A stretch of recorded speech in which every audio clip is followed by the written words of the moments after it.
Right, so we're on week 4 update of the dichloroacetate trial to treat the endometriosis.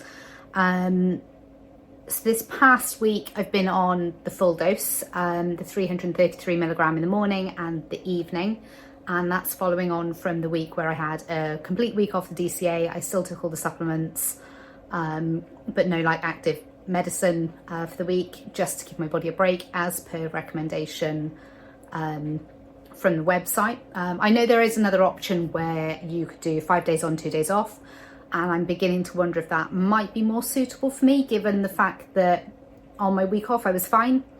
Coming back on it and going up to the higher dose, I still haven't had any side effects, but I am wondering if there's an element of loading with the DCA. So whilst I'm loaded up on it, like absolutely fine, then obviously I took a week off, and when I was kind of getting back on it, I think maybe it was reloading, possibly, I don't know.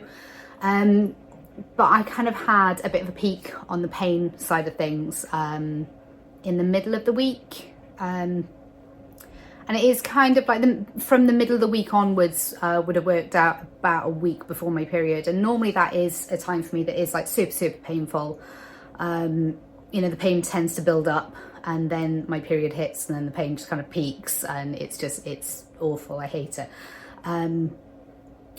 But through this 4th week, it's been, my sciatica's been playing up really badly. Just on the one side, just relentless sciatica pretty much all week. It hasn't been crippling, it's just been there. It's been really like naggy and just niggling at me all week. It's not been pleasant. It's been really tiring. I had a couple of days where I felt a little bit fatiguey. Again, probably dealing with sciatic pain all week. I think that my sciatica, I'm pretty sure my sciatica is linked to my endometriosis, given that when I had my excision surgery a couple of years ago, well, a few years ago now, that was one of the places that they found the endometriosis was on my sciatic nerves. So I think that might just be a return of that, to be honest. It's, yeah, otherwise the week, you know, normal life stresses,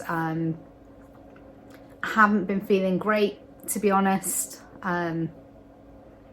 My pain level is nowhere near what it normally is. And I think that's a massive positive here, but I haven't felt particularly great either. And first week on full dose, like I said, I've had no side effects still. Still there's nothing that's kind of cropped up that's been of any concern or that I could possibly attribute to the DCA. It's just, yeah, cramping. I have noticed that my leg pain's gone. With my endometriosis, I tend to get really bad leg pain, but that's gone. I haven't had that for a few weeks now, so hopefully that doesn't come back. But those of you that have endo, it shows itself in weird and wonderful ways. No two people are exactly the same with this, but I tend to get pain down, particularly down the front of my legs, and it feels like I've been to the gym and done like a super leg day workout. I haven't been to the gym. I haven't been to the gym since like 2015, but it feels like that. But I haven't had that lately. So a lot of the symptoms that I normally suffer with, and like pain at my back as well, is another one. This past week I've had a little bit lower back pain, as well as the sciatica. I've had some localized cramping, but nothing serious, not anything to the level that my normal symptoms are. And this week particularly, I would probably be looking at the painkillers. I would probably have spent a bit more time in bed than I have. I would have been a lot more fatiguey, exhausted, tired than I have been. So in general, yes, I am better, but I'm still not quite where I want to be. So we're going to carry on next week on the full dosage as well, see how we get on with it, see what the pain levels are like, because I know I'm due on next week. So we'll see how that goes. That'll be like my second period on the DCA. First one was a bit rocky. It wasn't great, but it wasn't as bad as normal. So we'll see where the second one is and see how see how I'm doing with that. But yeah, I will check in next week. Sorry, there's not a great deal to kind of report this week. It's as I said, I've just been dealing with some pain, dealing with normal life stuff, and hopefully things will start getting better. As I said, I am considering at the end of the trial to like change things up a little bit and maybe go for the 5 days on, 2 days off, rather than the 2 weeks on, 1 week off, and possibly look at doing that for a little while. But obviously with this trial, as I've kind of like laid it out, and did 2 weeks on, 1 week off, and I'm going to stick to that for the full 12 weeks, and then we'll make a decision at the end of that and see how it's going.